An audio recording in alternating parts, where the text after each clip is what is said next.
It's the 1830s in New Orleans. Louisiana was one of the only states in the United States where every enslaved person could go to jail instead of being sent directly back to the plantation if they escaped. So over time, the jails started filling up and they were running out of space. To fix this, Louisiana decided to build one of the nation's very first prisons in 1835. Jails are only meant to hold people for less than a year, but prison is where you go for years. For a fee, the prison would stow enslaved people away for traveling plantation owners. For just 12.5 cents, plantation owners could have enslaved people whipped by guards. And then in 1837, the U.S. economy hit the skids. And with the lack of cash, the state struggled to fund public services like prisons. What if the government unloaded the responsibility and cost of running the prison onto the investor? Now, in exchange for taking on responsibilities like staffing, supplies, and maintenance,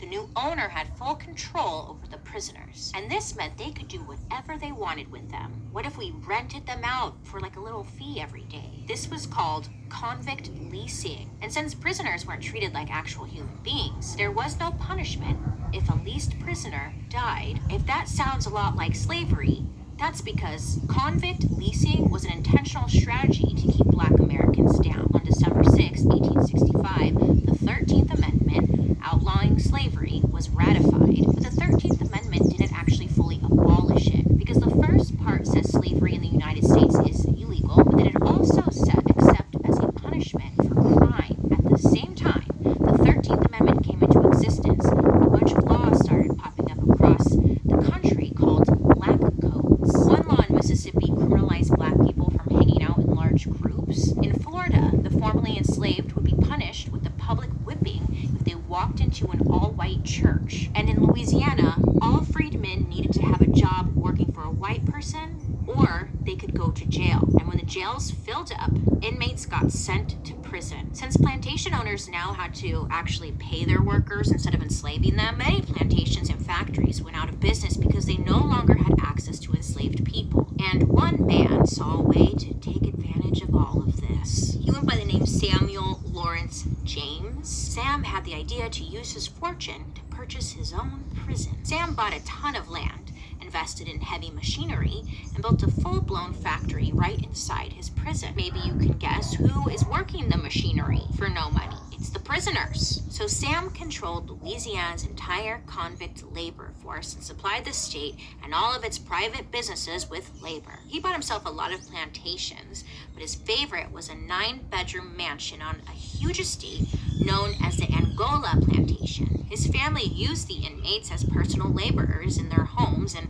on their property, housing them in a shack behind the estate. By this point, Sam was making the Louisiana government so much money, some historians say that he had become untouchable. Oh, gross. By the late 1890s, convict leasing fell out of favor because inmates began to riot in response to being leased. Fixing the prison became expensive, making it very hard for private prisons to maintain profitability. But private prisons themselves were never outlawed. They continued to exist in the background. But after a few decades, the legacy of Samuel James would rear its ugly head and the private prison system would claw its way back. Welcome to the 1960s. The counterculture movement is raging. Government-ran prison populations are increasing again because of the civil rights movement. And the entire time this is happening, the private prison system was just kind of chilling in the background. It just needed to find someone to get it there. And that someone was Terrell Don Hudo Jr., but we're just gonna call him Don. In 1967, he became the warden at the Ramsey prison camp in Texas. He wasn't there to reform anyone. He was there to make money by totally eliminating the needs for prison guards. He dressed prisoners in a button-up shirt and jeans with a baseball cap, handed them a gun, and told them to make sure none of the other prisoners got out of line. And it turns out, Don was a big fan of rebranding because he renamed these prison-turned-guards trustees. You see, plantation owners used tactics like this way back when. Suddenly, his prison was turning a serious profit. Don's reputation for using convict labor to maintain order made its way to the Arkansas governor, who asked Don to run his state's entire prison system. So newspapers, they would start reporting a lot of different stories of inmate abuse that was happening at Don's prisons in Arkansas. One inmate said he was stripped naked and left in a completely dark, windowless room for 28 days because he refused to work in the field. In his first year in Arkansas, Don's operation brought in almost $1.7 million in revenue. That's about $11 million in today's dollars. Much like Samuel L. James, Don Hudo was untouchable. But the similarities don't end there. The 1970s, Nixon announced public enemy number one. So prisons started filling up even more. And this meant, again, huge costs for both the state and federal governments. So now I'm going to introduce you to two new people, Thomas Measley and Mr. Dr. Krantz. He wasn't a doctor, his name was legally Doctor. Tom and Doc were at a party when another dude at the party approached them and put a bug in their ear.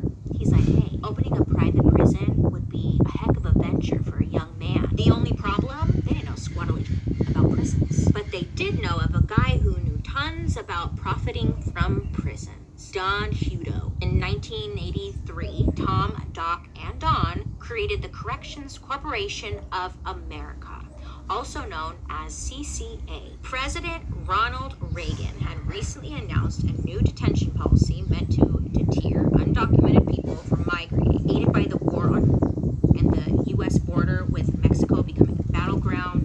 Don Hudo and his merry band of chuckle, they got $500,000 from the Federal Bureau of Prisons and also the Immigration and Naturalization Service, which today it's known as ICE, to run a facility in Texas. This was the very first privately owned immigration center, a true expansion of the private prison nightmare. On the first day alone, almost 100 detainees were booked, and the government was impressed by this. CCA starts getting investments from all different directions, and people want them to build prison after prison after prison. Don is chosen as the president of the American Correctional Association. The American Correctional Association accredits prisons and other forms of correctional facilities, and if a prison isn't accredited, it can't operate. Making Don the president of the American Correctional Association is a gross conflict of interest. In the 90s, people saw the connection between private prisons and slavery, and now they couldn't ignore it.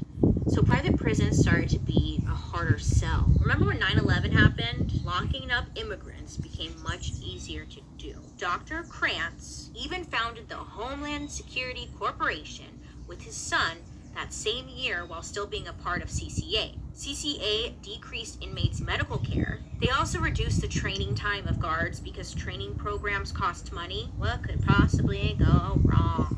Well, in 2010, an inmate in CCA's Idaho facility filed a lawsuit saying the prison was so violent and understaffed that it was a gladiator school. CCA denied this at first, but in 2013, a full report came out in the Associated Press alleging that CCA was lying about their staff records by falsifying shift logs to conceal that the prison was understaffed. Wealthy, powerful corporations are hard to take down if you haven't learned. And the records at private prisons aren't subject to any kind of public access laws like the Freedom of Information Act because they're private. But when a journalist named Shane Bauer enters the scene in 2014, things really start to go mainstream. Shane was well known for reporting on life in prisons across the planet. Shane would go undercover at one of CCA's private prisons down in Louisiana. Within 2 weeks of filling out a job application online, Shane got an interview. Now, he used his real name and personal information and even let them know he was a reporter who wrote about prisons for a living, but none of the interviewers paid any attention to the details of his resume. Then in November of 2014, Shane got hired as a guard at a place called Wynn Correctional. Some days there were as few as 24 guards for 1,500 inmates, which is much lower than the number of guards that CCA is contractually required to have. One of his lead officers told Shane that if he ever wanted to hit an inmate, he should call for backup and tell the inmates to knock it off, but only if there was a camera. Now, if there wasn't a camera, he was told to knock them out of the inmate. He said the guards used tear gas and similar chemical agents 3 times as often as other prisons in the world. He also found out that the health care provided for prisoners was pretty much non-existent. Shane met a prisoner who had lost his finger and legs after months of untreated infections. But the worst thing Shane noticed had to do with the guards being replaced by cameras.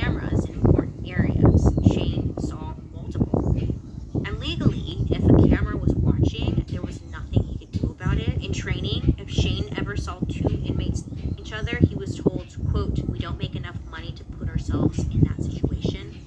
If these fools want to cut each other up, happy cutting. Shane quit his job at the prison after 6 months. And then in 2016, he wrote an expose on Wynn Correctional that caught the attention of the international press. A few months after Shane's article was published, CCA changed their name to Core Civic. Since 2009, prison populations in general have been falling, and this isn't good news for private prison companies.